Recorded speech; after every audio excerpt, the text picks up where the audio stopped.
We have fifth unit is multiple integrals. From these topics are double and triple integral evaluations. First we see how to evaluate double integrals. So for the function f of x comma y, it involves two variables x and y. With respect to x and y, we are going to do the integration. So the double integral for the function f of x comma y is denoted by double integral f of x comma y dx dy over the region R. Here R is the region present in xy plane. So now we have to see how to evaluate these double integrals. For that one, we have the following cases. The first case is if double integral f of x comma y dx dy equal to double integral f of x comma y dx dy.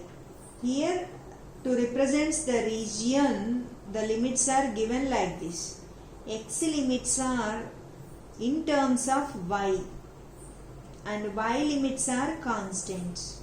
What we observe? X limits are in terms of y. So x limits are the variable limits. So if we have the double integral like this, we have to do the integration first with respect to x by keeping y constant, and the resultant is integrated with respect to y according to the given limits.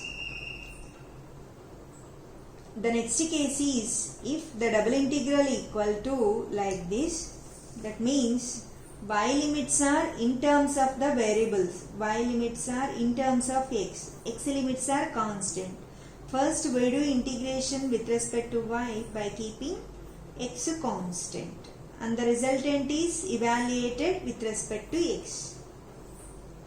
And the next third case is if both the limits are constant limits, means x limits constants and y limits constant.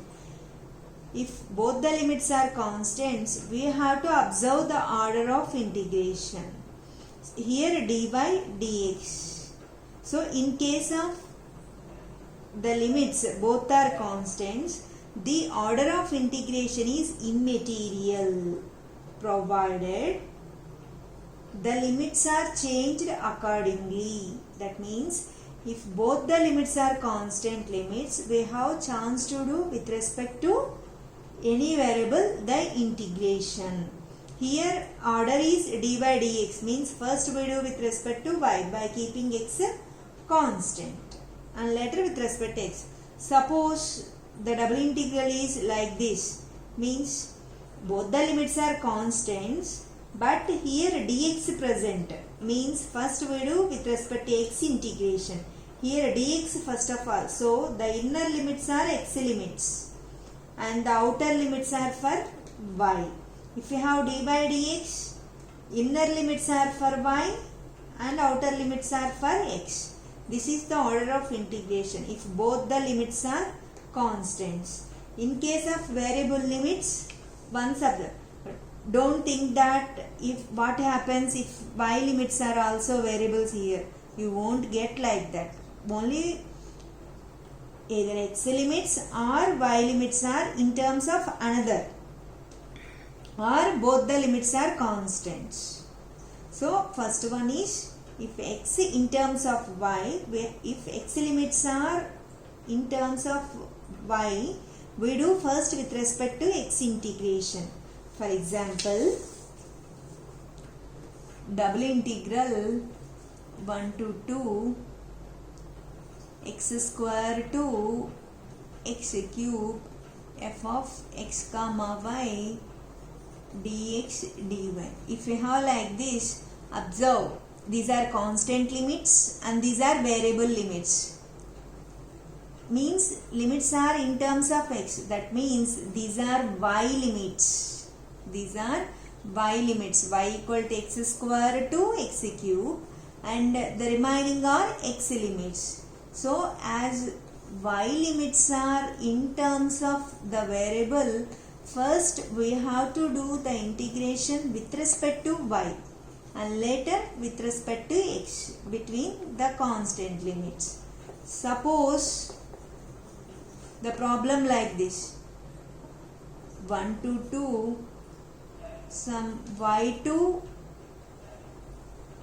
y square f of x comma y dx dy. Observe the limits. These are in terms of y. That means these are x limits. X limits are from y to y square. So the remaining limits are for y. Y equal to 1 to 2. Y limits are from 1 to 2.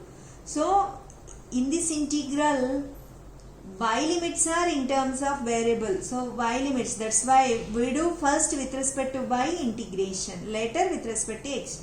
Here x limits are in terms of the variable.